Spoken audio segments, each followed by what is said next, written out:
So hello everyone, आप सभी का स्वागत है हमारे इस चैनल पे। जैसा कि आप लोगों को पता है, ये जो चैनल है ये 12th हिंदी मीडियम से स्टडी करने वाले स्टूडेंट को काफ़ी ज़्यादा हेल्प करता है।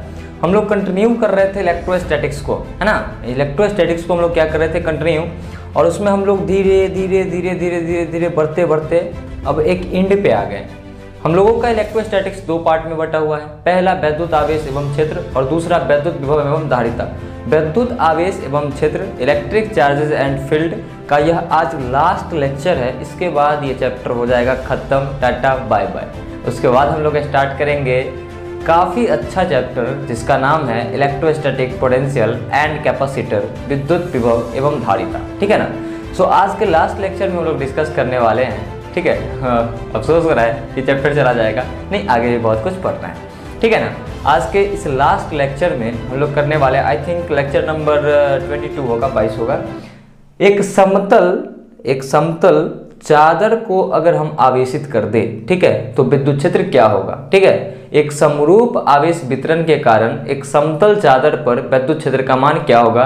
जैसा कि मैंने हेडिंग लिखा है, एक समान आवेशित समतल चादर के लिए विद्युत क्षेत्र, electric field due to uniformly charge plane sheet, ठीक है। अब देखो यहाँ पे हमको निकालना है electric field due to uniformly charged plane sheet, ठीक है। इनफाइनाइट छूट गया, infinite uniformly charged plane sheet, ठीक है, ऐसा बोल सकते हैं। इनफाइनाइट छूट गया, उसको इग्नोर करना।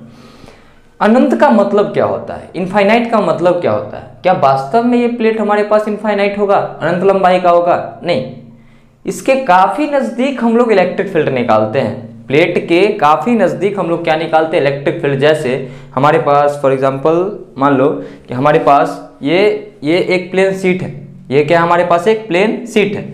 अगर इस पॉइंट का बात करेंगे तो इस पॉइंट के रिस्पेक्ट में ये प्लेन शीट काफ़ी ज़्यादा बड़ा है, ठीक है, तो इसको इनफाइनाइट हम बोल सकते हैं। वो भी मैंने बहुत बड़ा डिस्टेंस आपको बता दिया, ठीक है। जैसे एक दीवार के सामने हम खड़े होंगे तो कोई दिक्कत नहीं है, ठीक है सर, दीवार है, नज़र आ रहा है। लेकिन उसी दीवार के सामने या फिर उसी दीवार पे एक चींटी आएगा तो उसको क्या लगेगा, अरे पूरे एकदम ये अनंत लंबाई का है, ठीक है। उसको पता नहीं क्या है, लेकिन वो बोलेगा पूरा अनंत है, उसके लिए लगेगा कि वही उसका ब्रह्मांड है, वही उसका दुनिया है, ठीक है। तो यही बात है, ये इनफाइनाइट होता नहीं है, बस इससे काफ़ी नज़दीक हम लोग इलेक्ट्रिक फील्ड निकालते हैं, इसीलिए इसको क्या बोला जाता है, इनफाइनाइट। कई लोग यहाँ पे इनफाइनाइट और इनफाइनाइट को बनाते भी है, वो सही भी है, गलत मैं नहीं बोल रहा। क्वेश्चन ये है कि इस प्लेन शीट के कारण हमको इलेक्ट्रिक फील्ड निकालना है। तो मान लेते हैं कि इस प्लेन शीट से r दूरी पर, इस प्लेन शीट से r दूरी पर एक पॉइंट है हमारे पास P, ठीक है। एक पॉइंट हमारे पास क्या है, P, जहां हमको इलेक्ट्रिक फील्ड निकालना है, जहां हमको क्या करना है, इलेक्ट्रिक फील्ड को निकालना है। इसको मैं थोड़ा सा अरेंज करके लिख लेता हूँ, ठीक है। एक पॉइंट है P जहां हमको क्या करना है, इलेक्ट्रिक फील्ड को निकालना है। अब इलेक्ट्रिक फील्ड को निकालना है तो दो बातें मैंने आपको बताया।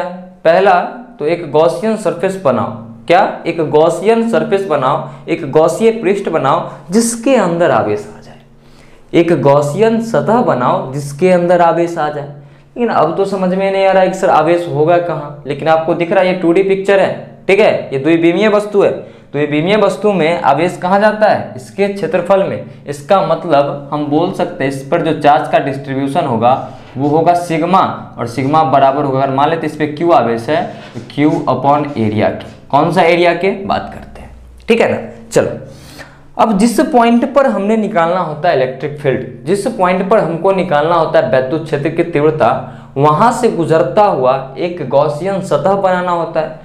लेकिन यहाँ पर तो समझ में नहीं आ रहा सर गॉसियन सतह कैसे बनाएंगे। लाइन चार्ज होता था तो सिलेंडर बनाते थे, पॉइंट चार्ज होता था तो स्फीयर बनाते थे। यहाँ क्या करना है, देखो गॉसियन सरफेस का जो कॉन्सेप्ट है, गॉसियन सतह का जो अवधारणा है, ये आप धीरे धीरे सीखते हो। जैसे जैसे आपको टीचर बताते हैं या फिर आपके मेंटर बताते हैं, वैसे वैसे आप सीखते जाते हो, ठीक है। सो देखो यहाँ पे गॉसियन सरफेस कैसा बनेगा, ये सिमेट्रिकल होता है, ये समरूप होता है।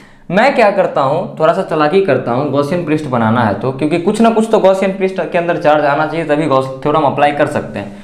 r डिस्टेंस आगे गया, इस प्लेन शीट के आगे r डिस्टेंस पे गया। अब यही सेम r डिस्टेंस पे मैं पीछे भी आ जाता हूँ, ठीक है। सेम r डिस्टेंस पे मैं कहाँ आ गया, पीछे भी आ गया। अब क्या है कि यहाँ पर हमको ऐसा दिखेगा कि एक सिमेट्रिकल सरफेस जो है वो सोचना पड़ेगा, ठीक है, एक सतह सोचना पड़ेगा जो कि गॉसियन सतह के जैसा काम करेगा। वो क्या होगा, मैं क्या करता हूँ यहाँ पर एक सिलेंडर को बना लेता हूँ, ठीक है, एक सिलेंडर को बना लेता हूँ, ठीक है। ये देखो हमारे पास ये क्या है, एक मैंने क्या किया यहाँ पर, एक मैंने यहाँ पर सिलेंडर को बना लिया, एक सिलेंडर को बना लिया। देखो ऐसे ध्यान से समझना, धीरे धीरे आपको समझ में आ जाएगा। मैं क्या करता हूँ यहाँ पर एक सिलेंडर को बना लेता हूँ। अब जैसे ही एक सिलेंडर को बनाऊंगा, जैसे ही एक सिलेंडर को बनाऊंगा, अब मुझे समझ में आ रहा है कि इसके अंदर कुछ तो चार्ज आया, इसके अंदर कुछ तो चार्ज आया, ठीक है, इसके अंदर कुछ तो चार्ज आया। जैसे हमारे पास ये था प्लेन शीट, और मान लो कि ये हमारे पास एक सिलिंड्रिकल सरफेस जिसको मैंने बोला गॉसियन सतह, क्या बोला, गॉसियन सतह, ये प्लेन सतह, ठीक है। अब देखो ये एकदम बीच में होगा। अब इसके क्रॉस सेक्शन में, इसके अनुप्रस्थ काट के क्षेत्रफल में जो आवेश आया, ये तो इसके अंदर है ना, मतलब गॉस का नियम जो है यहाँ पर काम करने वाला है, क्योंकि अब अंदर क्या आ रहा है, आवेश। नहीं समझ में आया, मैं फिर से समझाता हूँ। ये रहा मेरे पास सतह, ये रहा मेरे पास सतह, ये सिलेंडर कुछ इस तरीके से होगा, ठीक है। हाथ में अगर होल रहता तो मैं बना देता, एकदम एग्जैक्ट बीच में होगा। इसका जो क्रॉस सेक्शन है यहाँ पर जो आपको दिख रहा है, यहाँ पर ये देखो, यहाँ पर जो आपको दिख रहा है, इसके क्रॉस सेक्शन में कुछ तो चार्ज आया होगा, और वही चार्ज की वजह से हम निकाल लेते हैं क्या, इलेक्ट्रिक फील्ड, गॉस थ्योरम लगा करके, ठीक है। तो मैंने यहाँ पर क्या किया, मैंने यहाँ पर एक गॉसियन सतह बनाया है। ये हमारे पास क्या है, ये हमारे पास है गॉसियन सरफेस, ये क्या है, गॉसीय सतह, क्या है हमारे पास, गॉसीय सतह। क्या इतना क्लियर है आपको? अब देखो जिस पॉइंट पर हमको इलेक्ट्रिक फील्ड निकालना होता है, वहां पे सबसे पहले इलेक्ट्रिक फील्ड का डायरेक्शन को बताते हैं, विद्युत क्षेत्र की दिशा को। ये है प्लेन शीट, ये हमारे पास क्या, प्लेन शीट। इससे इलेक्ट्रिक फील्ड कैसे निकलेगा, इससे इलेक्ट्रिक फील्ड कैसे निकलेगा अगर इस पर चार्ज है तो, ऐसे नहीं, ऐसे निकलेगा, ठीक है, ऐसे निकलेगा, ऐसे निकलेगा, मतलब जो भी आवेश होगा उसके वजह से ऐसे निकलेगा, पीछे की तरफ निकलेगा, ऊपर नीचे नहीं निकलेगा, आगे और पीछे निकलेगा। अगर बात करें, देखो इलेक्ट्रिक फील्ड ऐसे निकला, ऐसे निकला, ऐसे निकला, ऐसे निकला, ऐसे निकला, ऐसे निकला, ऐसे निकला, ठीक है ना, ऊपर और नीचे की तरफ नहीं निकलेगा, ठीक है, या फिर बाहर और अंदर की तरफ नहीं निकलेगा। ये प्लेन शीट है तो इधर निकलेगा और इधर निकलेगा। अगर बात करें पॉइंट पी का, तो पॉइंट पी पे हमारे पास इलेक्ट्रिक फील्ड का डायरेक्शन किधर है, इलेक्ट्रिक फील्ड का डायरेक्शन हमारे पास कुछ यूं आने वाला है। और अगर बात करेंगे इसके एरिया का, अगर बात करेंगे इसके एरिया का, अगर बात करेंगे इसके एरिया का, ठीक है, मैं क्या बोल रहा हूं, अगर बात करेंगे इसके एरिया का, तो बताओ एरिया वेक्टर तो पढ़ा है ना, एरिया वेक्टर क्या होता है, एरिया वेक्टर का दिशा क्या होता है, सतह के लंबवत। ये देखो ऐसे होगा इसका सिलेंडर, ये अगर इस सरफेस का बात करेंगे तो यहाँ पे इस तरीके से होगा क्षेत्रफल सदिश का दिशा। देखो यहाँ पे तीन सतह है, जैसे लाइन चार्ज के वजह से निकाला था वैसे ही हमको कनेक्ट करना होगा। पहला तो ये सतह हमारे पास बन रहा है, दूसरा हमारे पास ये इसका जो कर्व सरफेस है हमारे पास ये जो होगा वो है, और तीसरा हमारे पास ये सतह होगा। सिलेंडर है तो एक ऊपरी सतह और एक नीचे वाला सतह और एक बीच वाला सतह होगा। इसको तीनों सरफेस को मैंने 1 2 3 से डिनोट कर दिया।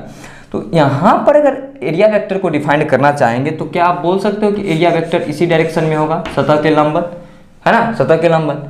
अगर इसके एरिया वेक्टर का बात करोगे आप, अगर इसके एरिया वेक्टर का अगर बात करोगे आप, तो किधर होगा एरिया वेक्टर, हमारे पास इधर ही होगा n कैप। और इलेक्ट्रिक फील्ड का अगर बात करोगे तो वो भी इधर ही होगा हमारे पास। मीन्स इलेक्ट्रिक फील्ड और एरिया वेक्टर के बीच यहाँ कितना एंगल बन रहा है, यहाँ पर जो एंगल थीटा बन रहा है किसके बीच, विद्युत क्षेत्र और क्षेत्रफल सदिश के बीच जो 0 बन रहा है। यहाँ का बात करोगे तो यहाँ भी क्या बन रहा है, 0। अब तीसरे सतह का बात करते, दूसरे सतह का बात करते कि यहाँ पे कैसे होगा, तो सभी तो सिमेट्रिकल है, सभी क्या है, सिमेट्रिकल है। किसी एक जगह पे चेक कर लेते हैं। अगर बात करें यहाँ पे, यहाँ पे, यहाँ पे, यहाँ पे, कहीं भी बात करें, लेट्स से मैंने यहाँ पे बोल दिया, यहाँ पे अगर कोई पॉइंट होगा तो एरिया वेक्टर इसके लंबवत, ये n कैप, और इलेक्ट्रिक फील्ड इस तरीके से, मीन्स थीटा बनने वाला है 90। यहाँ से ये समझ में आ रहा है कि सर इसके वजह से फ्लक्स बनेगा, इसके वजह से भी फ्लक्स बनेगा, लेकिन इसके वजह से जो ऐसे दिख रहा होगा उसके वजह से फ्लक्स बनने वाला है ही नहीं, ठीक है। चलो अब देखो वैसे भी हम समझ सकते हैं, ठीक है ना, कि जो हमारे पास लंबवत होता है उसी की वजह से फ्लक्स बनता है, विद्युत बल रेखा जो लंबवत होता है उसी की वजह से फ्लक्स बनता है। अब इतना कर लेने के बाद हम लोग को क्या करना होता है, पहला गॉस थ्योरम के सहायता से हमको फ्लक्स निकालना होता है, उसको इक्वेशन नंबर 1, और सूत्र के सहायता से भी फ्लक्स निकालना होता है, उसको इक्वेशन नंबर 2, दोनों को बराबर कराते हैं, इलेक्ट्रिक फील्ड का वैल्यू मिल जाता है। क्या सच में सर, क्या वास्तव में ऐसा होता है? मैं यहाँ पे बना के आपको दिखा देता हूँ। देखो तो यहाँ पे क्या करना होगा हमको, गॉस के प्रमेय के अनुसार मैं क्या लिखता हूं, गॉस प्रमेय के अनुसार, गॉस नियम या फिर गॉस प्रमेय के अनुसार, गॉस नियम या फिर गॉस प्रमेय के अनुसार। गॉस का थ्योरम बोलता क्या था, जो हमारे पास गॉस थे, गॉस जो साइंटिस्ट थे, उन्होंने बताया अगर कोई बंद सतह है तो उसके अंदर जो चार्ज है क्यू इन या फिर क्यू इनक्लोज या फिर क्यू इनसाइड भी बोलते हैं, उसको डिवाइड कर दो एप्सिलॉन नॉट से, आपको टोटल फ्लक्स का वैल्यू मिल जाएगा, टोटल फ्लक्स का वैल्यू मिल जाएगा। इसको इक्वेशन नंबर 1 बोला। ठीक है सर, चार्ज कहाँ होगा, तो थोड़ा सा अगर आप ध्यान दोगे तो आपको ऐसा समझ में आएगा, यहाँ भी तो क्रॉस सेक्शन होगा, यहाँ भी तो क्रॉस सेक्शन होगा, यहाँ भी तो क्रॉस सेक्शन होगा। इस वाले क्रॉस सेक्शन में हमारा क्या है, चार्ज जमा है, जिसकी वजह से मैंने क्या निकाला, फ्लक्स। अगर ये निकाल चुके हैं, अगर ये निकाल चुके हैं तो इसके बाद सूत्र से, ठीक है, क्या बोल रहे हैं हम, सूत्र से हम लोग जानते हैं, सूत्र से हम लोग जानते हैं। अच्छा, उससे पहले मैं बात कर लेता हूँ, फ्लक्स जो है वो तीनों सरफेस के कारण बनेगा, पहले सरफेस के कारण भी, दूसरे सरफेस के कारण भी और तीसरे सरफेस के भी कारण बनेगा।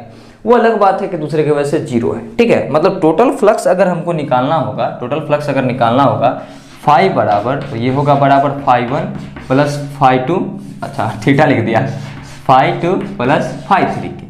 सूत्र कहता क्या है, सूत्र कहता क्या है, सूत्र कहता है फाई बराबर होता है, सूत्र कहता है फाई बराबर होता है integration of E D A cos theta. E होता है इलेक्ट्रिक फील्ड और डी ए होता है पूरे एरिया का एक छोटा सा एलिमेंट। ठीक है ना, तो देखो यहाँ से फॉर्मूला के अनुसार क्या लिख सकते हैं, फाई बराबर, अच्छा एक चीज ध्यान दो, इसके लिए थीटा कितना है, इसके लिए थीटा कितना है, 0, मीन्स इसके लिए, इसके वजह से फ्लक्स बनेगा।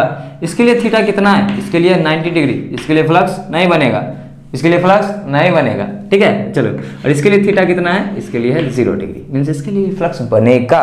तो डायरेक्ट बोल सकते हैं कि फाई तो यहाँ पर 0 है, वैसे भी cos 90 का वैल्यू 0 होता है, पुट करोगे 0 आंसर मिल जाएगा तुमको।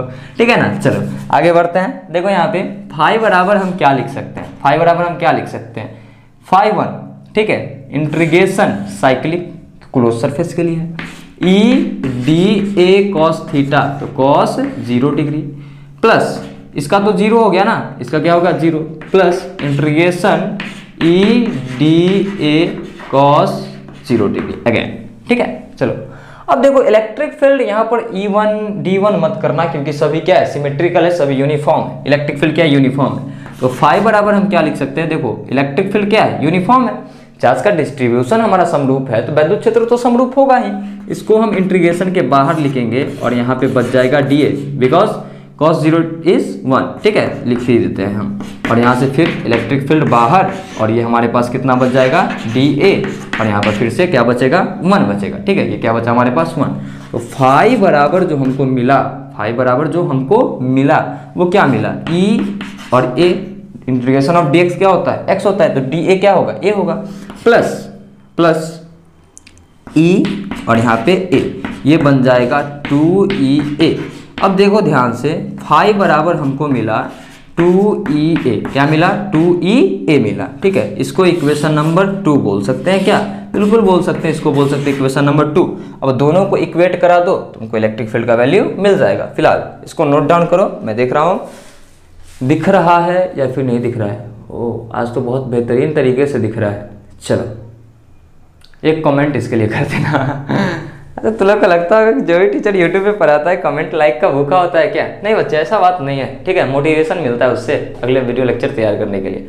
चलो अब अगर दोनों इक्वेशन को इक्वेट कराएंगे, अब दोनों इक्वेशन को अगर इक्वेट कराएंगे तो इस फाई के जगह पर मैं Q in upon epsilon not रख सकता हूँ या नहीं रख सकता हूँ, रख सकता हूँ। अच्छा, समीकरण 1 तथा 2 से भी लिख सकते हो, LHS चूंकि सेम है तो RHS क्या होगा, सेम। फिलहाल मैं समीकरण 1 के अनुसार समीकरण 2 में फाई की जगह पर रख देता हूँ क्यू इन, क्या रख देता हूँ, क्यू इन अपॉन में एप्सिलॉन नॉट, क्या रख लेता हूँ, क्यू इन अपॉन में एप्सिलॉन नॉट बराबर 2EA। अच्छा एक बात बताओ, कितना चार्ज है वो तो पता ही नहीं है, लेकिन सिग्मा पता है हमको। सिग्मा बराबर क्या होता है, सिग्मा बराबर होता है Q अपॉन A। सिग्मा बराबर क्या होता है, Q अपॉन A। तो यहाँ से Q बराबर क्या निकल जाएगा, Q बराबर क्या निकलेगा हमारे पास, Q बराबर हमारे पास निकलने वाला है सिग्मा इंटू A। मतलब यहाँ से आगे भी हम लोग बढ़ सकते थे, फाई बराबर सिग्मा इंटू A बटे एप्सिलॉन नॉट। अब देखो यहाँ पे अगर सिग्मा, यहाँ पे हम सिग्मा इंटू A रख सकते हैं, क्या रख सकते हैं, सिग्मा इंटू A रख सकते हैं। क्यों, क्योंकि सिग्मा बराबर होता है क्यू अपॉन ए। तो सिग्मा बराबर क्या होगा, क्योंकि देखो हमको चार्ज नहीं पता लेकिन कितने एरिया में कितना चार्ज है वो पता है। तो ए एरिया में सिग्मा आवेश है, ये हमको पता है। कि इनके जगह पर मैं रख लेता हूँ वैल्यू को, ठीक है। अब वैल्यू को जैसे ही रखूंगा तो सिग्मा इंटू ए बट्टे एप्सिलॉन नॉट बराबर 2E A, ठीक है। ए से ए कट जाएगा और हमारे पास जो फाइनली ई का वैल्यू मिलने वाला है वो मिलने वाला है सिग्मा बट्टा 2 एप्सिलॉन नॉट। क्या मिलने वाला है, सिग्मा बट्टा 2 एप्सिलॉन नॉट। आप इसका स्क्रीनशॉट ले ले, उसके बाद मैं आगे कुछ बातें हैं वो आपको बता देता हूँ, ठीक है ना। चलो इसका स्क्रीनशॉट ले लीजिए, उसके बाद मैं आगे आपको कुछ बातें बताता हूँ। ले लिया होगा आप लोगों ने स्क्रीनशॉट। ध्यान से समझना, अगर इस फॉर्मूले को आप गौर से देखोगे, ठीक है, इस फॉर्मूले को आप जब गौर से देखोगे जैसे रोड पे देखते हो, ठीक है, तो आपको एक चीज़ दिखेगा, ठीक है, एक चीज़ दिखेगा। क्या दिखेगा, इस फॉर्मूले में कहीं डिस्टेंस है ही नहीं, इस फॉर्मूले में कहीं डिस्टेंस है ही नहीं। मतलब इलेक्ट्रिक फील्ड का जो वैल्यू होता है भाई साहब, ठीक है, इलेक्ट्रिक फील्ड का जो वैल्यू होता है किसी प्लेन शीट के वजह से, किसी समतल चादर के वजह से, ठीक है, वो दूरी से स्वतंत्र होता है, वो दूरी से इंडिपेंडेंट होता है, वो दूरी पर निर्भर करता ही नहीं है। लेकिन कब, जब बहुत नजदीक निकालेंगे तब, ठीक है। अब देखो ये प्लेन शीट है, उसके डिस्टेंस पे डिपेंड कर ही नहीं रहा है इलेक्ट्रिक फील्ड, तो इसीलिए बोलते हैं काफी नजदीक निकालते हैं और डिस्टेंस पे निर्भर नहीं करता है, तो ये इनफाइनाइट के जैसा नजर आता है। आई होप आप लोग को ये वीडियो लेक्चर समझ में आया होगा। इसी के साथ हम लोग का पहला चैप्टर होता है इलेक्ट्रोस्टैटिक्स का फिनिश। बहुत जल्द हम लोग स्टार्ट करने वाले हैं पोटेंशियल एंड कैपेसिटर। सो अगर वीडियो अच्छा लग रहा होगा तो शेयर करो, क्योंकि मुझे भी कहीं ना कहीं से ऐसा लगता है कि मुझे बिहार बोर्ड के स्टूडेंट को या फिर हिंदी मीडियम से जो भी स्टूडेंट पढ़ रहा है, यूपी बोर्ड हो, एमपी बोर्ड हो, जो भी हो, उनको अच्छे तरीके से टीच करना है, पढ़ाना है, उनको गाइड करना है, ठीक है। और अभी आपको बहुत कम दिख रहा है, मैंने वीडियो क्वालिटी को काफ़ी इंप्रूव किया है। आज भी कुछ चेंजिंग आपको लग रहा होगा, यहाँ पे कुछ दिखाई नहीं देता था, अभी ठीक लग रहा होगा। तो धीरे धीरे इंप्रूव होगा, मैं भी सीख रहा हूँ, आप भी सीखें। और मिलते हैं नेक्स्ट वीडियो में, जिसमें हम लोग कैपेसिटर या पोटेंशियल एंड कैपेसिटर स्टार्ट करेंगे, ठीक है। बाय।